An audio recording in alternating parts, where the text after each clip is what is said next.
હે ગાઈસ, કેમ છો? મજામાં? તો ફરી એકવાર ન્યૂ વ્લોગ લઈને આપણે આવી ગયા છે અને હું તમારું બધીનું વ્લોગના અંદર સ્વાગત કરું છું.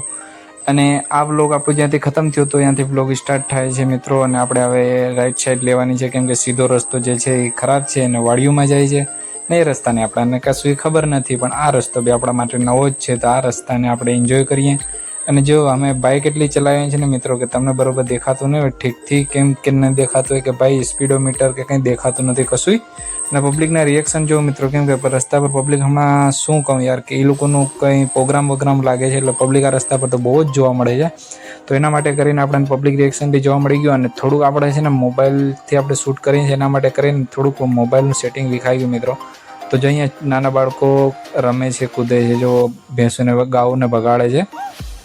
તો મિત્રો આ રસ્તો તો મસ્તનો મળી ગયો આપણને અને ફટાફટ પહોંચી ગયા આપણે. તો તમને આ રસ્તામાં શાયદ મળીએ તો બીજા વ્લોગના અંદર જોવા મળીએ કે આપણે કેશોદ વહેલા પહોંચી ગયા મિત્રો, કેમ કે પૂગવાનું આપણે ફટાફટ જ હતું, પણ આ રસ્તો એટલો સહેલો પડ્યો ને મિત્રો કે વાત પૂછોમાં યાર. 15 કિલોમીટર છે ને મેંદેડાથી કેશોદ ડાયરેક્ટ નીકાળે છે આ રસ્તો. 15 કિલોમીટર દૂર હતું, ઓલું તો બહુ જ દૂર હતું. અમે કેશોદથી અજાબ ગયા, અજાબથી મેંદેડા ને મેંદેડાથી સાસણ. તો જે સાસણથી જે છે ને મિત્રો એથી 15 કિલોમીટર કેશોદ બતાડે છે. તો આ રસ્તો એટલો શોર્ટકટ હતો મિત્રો, મસ્ત મજા આવી ગઈ. અને રસ્તો જો મિત્રો કેટલો વાંકો ચૂકો છે અને આગળ જતાં જો ઊંચો છે અને આસમાનનો વ્યૂ જો કેટલું મોસમ કેટલું મસ્ત છે મિત્રો. ને આપણાને ગાડી ચલાવવાની બી ફૂલ મજા આવી ગઈ. પણ હું તમને જે રેકોર્ડ સંભળાવત ને મિત્રો, જો નદી ભરી છે મિત્રો, જોઈ શકો છો તમે, પાણી ભર્યું છે હમણાં. ડેમ પાણી આવી ગયું ને હમણાં ગયા થોડાક દિવસો પહેલાં વરસાદ ફૂલ થયો હતો. તો હવે તો ફૂલ્લી વરસાદ બી થવાનો છે, કે હવે તો કશું નક્કી નથી હોતું મિત્રો. તો આ રસ્તા આપણે ઢલાન ચડી ગયા આપણે, અને વ્યૂ જો કેટલું મસ્ત છે મિત્રો.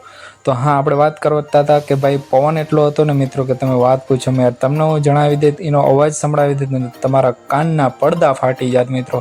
એના માટે કરીને હું છે ને વોઇસ ઓવર કરી નાખું છું ક્યારેક, કેમ કે અવાજ એટલો આવી જાય છે ને કે પવન એટલો હતો કે હું મહેસૂસ કરી શકું છું. હું તમને જણાવું છું કેમ જો આસમાનનું વ્યૂ જો કેટલું ખતરનાક દેખાય છે.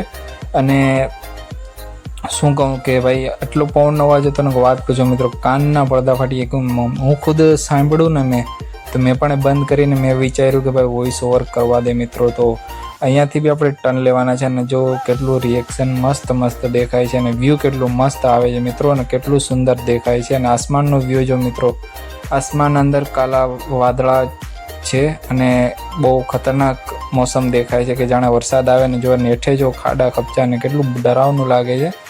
ના આ રસ્તા પર તમને કોઈ વધારે પૂરતી દેખાવા મળતું જ નથી. તમે બી ખુદ જોઈ શકો છો. જો ક્યારેક કોઈ ગાડી નીકળે છે, કોઈ ટ્રક વગેરે એવું કંઈ આવે છે, પણ જો આગળ આપણા ભાઈબંધો સિવાય કંઈ દેખાય છે તમને મિત્રો. તો આ રસ્તો બી ખતરનાક છે. રાતના પોરે તો જરાય ન નીકળે આ રસ્તા પર, પણ આ હાઈવે છે એટલે કમ્પ્લીટ રસ્તો છે, તો કશું વાંધો ના આવે તમે ફૂલ ગાડી હાંકતા હોય.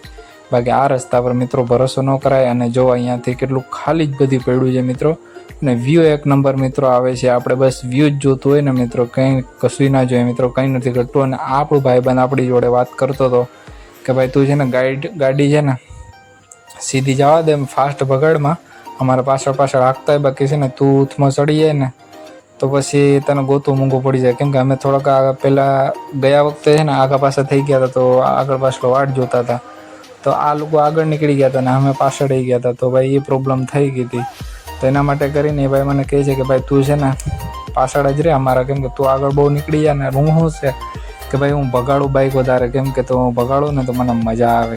કેમ કે આપણી ગાડીની અંદર પ્રોબ્લેમ હતી, એના કારણે જે પાછલા બ્લોક જે બધી નાખ્યા છે ને એના અંદર ભગાડતો નહોતો. કેમ કે ગાડીની અંદર એવી પ્રોબ્લેમ હતી કે મિત્રો તમને જણાવું કે ભાઈ બાઇકના અંદર છે ને જો આ બે છોકરા ભાઈ આપણને જોઈ છે કે આ ભાઈ શું કરે છે, તો કશું વાંધો નહીં, જોવા દો એ લોકોને.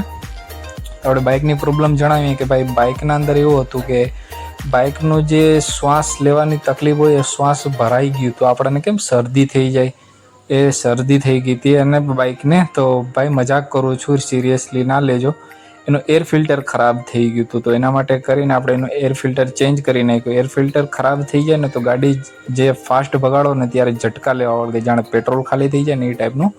તો એ એર ફિલ્ટર કમ્પ્લીટલી કરાવી લીધું. એનું મેં વિડીયો બનાવ્યો નથી, કેમ કે બધીનો વિડીયો હું બનાવું તો મિત્રો મને કોઈ છે ને મારું એક નાનું બેબી છે, એના કારણે થોડા મારે એડજસ્ટ કરવું પડે, કેમ કે આપણા ઘરમાં સદસ્ય છે મેં એ લોકોને પણ નથી બતાવેલું ને આ કોઈક નવું ગામ આવ્યું છે, આપણને કશું ખબર નથી. શાયદ બોર્ડ આવે તો આપણે વાંચી લઈએ તો ખબર પડે ને. જો લોકો ગામના અંદર તો હેરાફેરી બેઠા હોય, ઉઠતા હોય, મોજ મસ્તી ગામમાં જ હોય મિત્રો. ગામ જેવી મજા નથી મિત્રો, પણ સિટીમાં શું ક્યારેક સિટી કોઈ ગામમાં મેળ ન આવતો હોય તો સિટીમાં આવવું પડે મિત્રો. તો જો ગાયો માતાઓ રસ્તામાં બેઠ્યું છે ને મોજ મસ્તી ચાલે છે, અને ગામના લોકોના રિએક્શન જોઉં. અને જો આવે છે બહેનો, આજે કંઈ પ્રોગ્રામ લાગે છે મારા હિસાબથી, એના માટે કરીને જ આ લોકો બધી આવક જાવક ચાલુ છે. તો મિત્રો આપણે તો ફૂલ્લી એન્જોય કર્યું વોટર પાર્કના અંદર, ને તમારે બી એન્જોય કરવું હોય તો આપણે પાછલા બ્લોગના અંદર જે બ્લોગ સ્ટાર્ટ કર્યો હતો, જો અહીંયા કેટલી ગાડી પડી છે મિત્રો, જો કેટલી ગાડી પડી છે, બહુ જ ગાડી પડી છે. અને પબ્લિકના રિએક્શન આગળ શાયદ આપણને જોવા મળે, દેખાય છે એવું. તો મેં તો વોટર પાર્ક એન્જોય કર્યું, પણ તમારે વોટર પાર્ક એન્જોય કરવો હોય તો પાછલા વિડીયોમાં જે પહેલું વ્લોગ છે ને આ રસ્તાનો, એ રસ્તાના વ્લોગના અંદર આપણે સરનામું દીધેલું છે. મેંદેડા જાઓ, મેંદેડાથી 3 કિલોમીટર સાસણ હાઈવે પર આવેલું છે wet and wild water park મિત્રો. અમે તો ફૂલ્લી એન્જોય કરી, વરસાદ હોવાના કારણે બી મિત્રો અમે એન્જોય કર્યું ફૂલ. અમને તો બહુ જ મજા આવી, અને રસ્તો જો કેટલો આપણે ચડવી પડે છે, અને રસ્તો તો સારો છે મિત્રો, પણ જો રાતના પોરે નીકળીએ ને તો મિત્રો આપણે તો છે ને બીક લાગે બહુ, કેમ કે આ રસ્તે હોય છે ને કંઈ ભરોસો નથી થાય એમ. તો મિત્રો તમે કોઈ આ રસ્તા પર નીકળેલા હોય તો કમેન્ટ કરીને જણાવજો રાતના પોરે. અને આ જે રસ્તો છે એ ગુજરાતના અંદર જ છે, કાઠિયાવાડના અંદર. તો મિત્રો આપણે ફૂલ્લી મોજ કરીએ છીએ, અને આપણે છે ને ફરવા માટે જ આપણે નીકળીએ છીએ. તો મારા વ્લોગ તમે જોવો છો એના માટે કરીને થેન્ક યુ, ને આવો જ પ્યાર બતાવજો મિત્રો. અને આપણે છે ને ભગવાનથી રિક્વેસ્ટ કરીને જાય છીએ કે ઉપરવાળા આપણે અમે જાય એવા જ પાછા આવીએ મિત્રો. એટલે તમારી બધીની શુભકામનાઓ અમારી જોડે રહી છે. તો તમે સપોર્ટ કરો, અને બીજાઓ પાસે બી અમને સપોર્ટ કરાવો મિત્રો મને.